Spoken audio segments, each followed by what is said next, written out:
फेरेंगा बियार फेरेंगा नामा खालि फैसा बहा सोरनिफ्राय पार्सेन्ट लानांगौ बेनि उनाव हाग्रामाया बियो इउपिपिएल आवहाय मार्चाप जानायनि अनगा बेहा खुनु राहा गैला मानोना बिनि सायाव बेलेग धरननि मोनसे बारहुंखा फैगासिनो। खुलुमबाय रायजो राजा नोंथांमोन फिन खनसे बावहाय जुलुगाव बयखौबो आंनि गोसो गोरबोनिफ्राय बरायनो थाग्रोबाय। खोथाया नंखाय नङा सैथोआनो। जितेन मुसाहारि आदाया जि खोथा बुंदों बे थारैनो नंखाय नङा, बे थार बाथ्राखौनो बुंदों। आरो बिआर फेरेंगा मानगोनां इएम फरेस्ट डिपार्टमेन्टनि बिथाङा थारैनो मा जामारखोथाय एसे ट्रिटमेन्टनि गोनांथि दङ होननानै आं सानदों। बिथाङा थांनाय बावैसो दाननिफ्रायनो गोबाव सम बिथाङा एसे माबा मोनसे माने साइड इफेक्ट्स जादों नामा बिथाङा आबुल थाबुल खोथा गोब्रामलाबायबाय थानायखौहाय नुनो मोनदों मिडियानि गेजेरजों आरो खौरां बिजोंनि गेजेरजोंहाय। थारैनो बिथाङा सोमोनांदों दिनैनि समाव। बिनिफ्राय मा उफायबाव बिथाङा निरुपाय जानानै दङ, माबायदिहाय खोथा बुंबावनो मिडियाबो खनले नुजाथिबाय थायो। आरो बिथांनि महर मोखांफोराबोथ' नोङो नैबे 3 बोसोरावनो गोबां सोलायनायखौ नुबाय। नोंथांमोना नैबे स्क्रिनाव नायनो हागोन।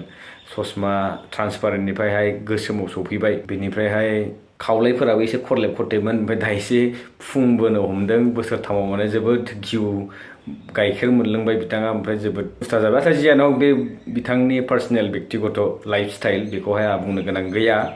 नाथाय बुंनो गोनां नैबेसो जे बिथाङा दिनैनि समाव रायजो राजाफोरखौबा मा होननानै मा बुंनानै लाङा बिथांमोनाबो प्रग्रामाव जइन जाहोनो थाखाय। बिनिफ्राय दिनै सोराङाव फैबाय जे नंखाय बांखाय दिनै दानाबा शिबखौनो टारगेट खालामना लाबाय। बिपिएफ दोलोनि मानगोनां हाग्रामा महिलारी सार बिथांखौनो इउपिपिएल दोलोआवहाय जइन जाहैसिगोन, नङाबा उफाय गैया, बिराद गिदिर मोनसे दोहौ फैगासिनो दं होननानै बिथाङा बुंदों। दा थारैनो माने बिथाङा खाम्फा बरगयारि बिथांखौबो गारासै। बेनि सिगां चन्दन ब्रह्मनि खोथाखौथ' बुंगासिनो दङानो, बेनि पिक्चाराव बेनाबो क्लियार जायाखै। आरो बिनि उनावहाय खाम्फा बरगयारि बिथांखौ बुंबाय जे बिथाङा पर्बत जरायाव गाव गेलेसिगोन, गावनि समस्तियावहाय खाम्फाखौ गेलेनो होसिगोन इउपिपिएल दोलो जानानै। दानाबा मानगोनां शिब बिपिएफ दोलोनि बिथांखौनो आरोबाव गावसिनि दोलोआवसो हाबसिगोन होननानै बुंबावबाय। स' बेजों थारैनो जों मिन्थियो बिथांना माबा मोनसे थारानो जबाय नामा। जेन' बिदिथ' जानाङा, एथ' मोनसे गिदिर पस्टआव दङ, इएम मासि मोनदों, मोनसे भेन्सार कलेजनि लेक्सारारनिफ्राय लानानै दिनै मावफुं सोद्रोमा सासे गोख्रों दैदेनगिरि महरै दिनै इउपिपिएल दोलोनिफ्रायहाय इमान गिदिर दायित्व होदों बिथांनि आमोलावहाय। आरो बिथांनि फरेस्ट डिपार्टमेन्टखौ सामलायनाय समावनो जोङो 3 4सो एनकाउन्टार जानायखौबो नुलांबाय, बायदिसिना दंफां सिखावनि मुङावहाय हमजानायखौबो नुबाय। स' बिराद गिदिर मोनसे दायित्व मावगासिनो दं बिथाङा। थ' दिनैनि समाव बिथाङा इमान सहजाव साइड इफेक्ट जानानै बेफोरबायदि खोथा बाथ्रा बुंबाय थाबा बिदि बारग'नो नाजादोंबा खिन्थु बे रायजो राजाफोरा नोंथांखौहाय इमान सहजाव बारग'होनो होनाय नङा। दा जेन' बेनि फारसे खेंफोरथि होदों मानगोनां रबिराम नार्जारी बिथाङा। आरो मा बुंनाय मा बुङा आं बेनि फारसे गोबां बुंनो दंबावो होननानै सानाखै। आरो थारैनो जों मिन्थिगौ जे दिनैनि सरकारावहाय पाब्लिकफोरा मानो जइन जाहैबाय थादों। थांनाय समफ्रावबो जों मिन्थिनो मोन्दोंमोन जे जायगा थाइसेयावनो ओरै फारसेथिं बिपिएफ फारसेथिं इउपिपिएल बेबायदि मिथिंबो जालांबाय सालबारि समस्तियावहाय, सालबारि साब डिभिजननि आन्दाराव।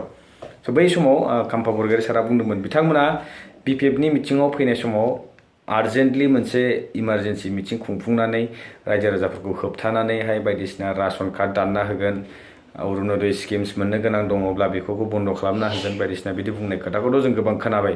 थारैनो दिनैनि समावबो बिथांमोना बेफोरबायदिनो माने सरकाराव जोंसो दङ, जोंनासो इएम दङ, मन्थ्रि दङ, दिल्लीयाव मिनिस्ट्रि दङ होननानैहाय थांनाय सानसे सिगांल'सो मानगोनां उरखावगोरा नार्जारी बिथाङाबो बुंदोंमोन जे दिनै बिपिएफ दोलोआव रायजो राजाफ्रा मानो जइन जादों, थारैनो मानो जइन जादों। गाव गावनि मोनसे बिबेकखौ साननानै नायनानै दिनै रायजो राजाफोरा बुजिदोंना बुजियाखै जे दिनै सरकारा सोरजों दङ। स' नो डाउट जों बुंनांगोन सरकारा इउपिपिएलनि दङ, एलायन्स बिजेपि दंफायो, जिएसपि दंफायो। बिनि थाखायनो रायजो राजाफ्रा दिनै सरकार थासेयावबो आसरित मोनसे मानो थाखायथो इउपिपिएल दोलोआवहाय जइन जाहैयालाबासिनो फिन इउपिपिएलनि दैदेनगिरि मोजां बिबानाव थानाय जेरै जितेन मुसाहारि बिथांमोना तामुलपुर मानगोनां सिएम प्रमद बर' बिथांनि समस्तिनिफ्राय WPTनि सासे चेयारपार्सना दिनै ओंखारबोनानै गोहोआव थासेयावबो बिपिएफ दोलोआव जइन जानानै बिथाङानो गावनि खुगाजों बायदिसिना खोथा बुंलांबाय। स' बे थारैनो जोङो मिन्थिबाय जे दिनैनि समावहाय साधारन रायजो राजाफोरा मानि शिकार जागासिनो दं, मानि जाहोनाव बिथांमोना फर्सफुलि बायध'था दिनै UPPL दोलोनि मिटिङाव थाङा सानबाबो थांनो गोनां बायध' जानानै फैदों जियानो हक पाब्लिकआ आखाइखौ फोलानांगोन जेरैथिं हायो ओरै आखाइ फोलानांगोन फाइनाल मोमेन्ट फाइनाल रिजाल्टखौ जों नेनानै थागोन आरो बेनि समावनो बेनि गेजेरजोंनो जोङो राइट डिसिसनखौ लानोबो रोंनांगोन आरो स' नोंथांमोननो नैबे क्लिप्सफोरखौ दिन्थिलांनो नागिरदों आङो मा बुंनाय मा बुङामोन जितेन मसाहारि बिथाङा बुंनाय आरो मा लोगोसेनो EM रन्जित बसुमतारी बिथाङा बिआर फेरेंगा सारा मानो बेबायदि सोंखारि जादों आरो बेनि फिनजाथायखौहाय मानगोनां रबिराम नार्जारिया होदों स' नैबेखौ नोंथांमोना नायलांबानो जाबाय मानोना बिनि सायाव बेलेग धरननि मोनसे बारहुंखा फैगासिनो बिथाङा मैया दाख्लैल' बे बाथ्राखौ बुंदों बे नङा बेनि सिगांबो जोंनि BPFनि अनेकजन लिडारफोरखौ बेबायदिनो उमुगा उमुग समाव जयेन जागोन उमुगा उमुग समाव जयेन जागोन होननानै माखासे माने एखेबारे गोब्रामनाय बायदि बाथ्राखौ बुंबाय थादों आरो दिनैनि समाव हाग्रामा महिलारि बिथांखौ फैयै फैयै बिथाङा BPF हान्जाखौ गारनानै MP इलेक्सननि उनाव गावसिनि UPPL हान्जायाव जयेन जागोन होननाय जे बाथ्रा जे बिथाङा बुंबाय बेखौ बुंनायनि उनाव आंनाव मोनसे माने खर'आव मोनसे बाथ्रायासो सौग्रावफैबाय थादों थारैनो बिथांनि माने मा होनो बेखौ गोसोआ माने मेन्टेलि बिथाङा बेलेन्सआव दंना गैया थारैनो बिथांनि मेन्टेल पजिसना जुदि बेलेन्सआव दङब्ला दिनै बेबायदि बाथ्राखौ बुङा ओंखायनो आङो एडभाइस होगोन बिथाङा थाबैनो साइकाट्रिस्ट डक्टरनि खाथियाव थांनानै ट्रिटमेन्ट लानायनि दरखार दं बेबायदि गोब्रामनाय बाथ्राफोरखौ बुंबाय थायोबा आरोबाव बिथाङा गाव जे बिथांनि खर'आ जे थिग गैला बे जिनिसखौ सारा जोंनि BTC ओनसोलनि रायजो राजाफ्रा साफ्रोमबो मिथियोबा बिथांनि थाखायनो मोनसे लाजिथाव बाथ्रा जागोन आं ओंखायनो बिथांखौ गुरैयै खावलायगोन जाहाथे थाबैनो बिथाङा साइक'लजिस्ट नङाबा साइकेट्रिस्ट डक्टरफोरजों थांनानै